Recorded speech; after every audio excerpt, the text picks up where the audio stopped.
Ever heard about the Black Jacobites? Or the Black Scottish colonists who settled in America before the Revolution?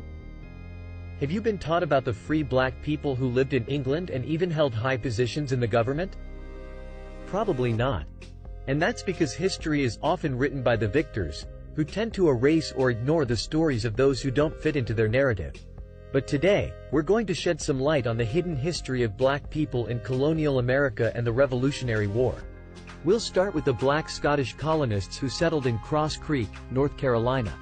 They brought with them the strong convictions of the Covenanters, but also their loyalty to the Crown.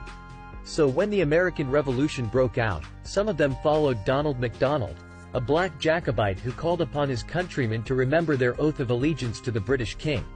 But who were the Black Jacobites? Well, they were a group of Scottish rebels who fought for the exiled Stuart dynasty in the 1715 and 1745 uprisings. After their defeat, many of them were deported to the British colonies in America, where they joined the ranks of the Black Scottish colonists and other free blacks who lived there. And here's where things get interesting.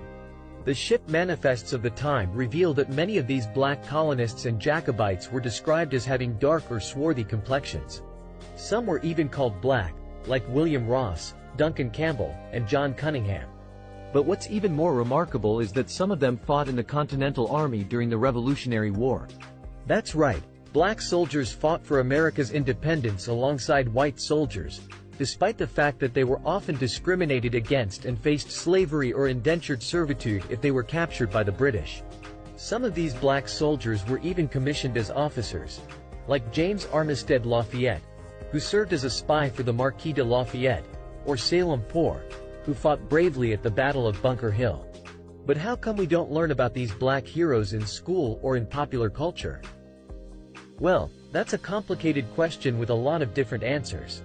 It's partly because of the racism and prejudice that pervaded American society and its historical accounts. It's partly because of the political interests that shaped the way history was written and taught. And it's partly because of the lack of resources, voices, and platforms that could amplify these marginalized stories. But it's never too late to learn, to unlearn, and to relearn. To honor the legacy of those who were erased or ignored, and to create a more inclusive and accurate history that reflects the diversity and complexity of human experience. So the next time you hear about the Revolutionary War or colonial America, remember that there were black people there too, fighting for their own dreams of freedom and dignity.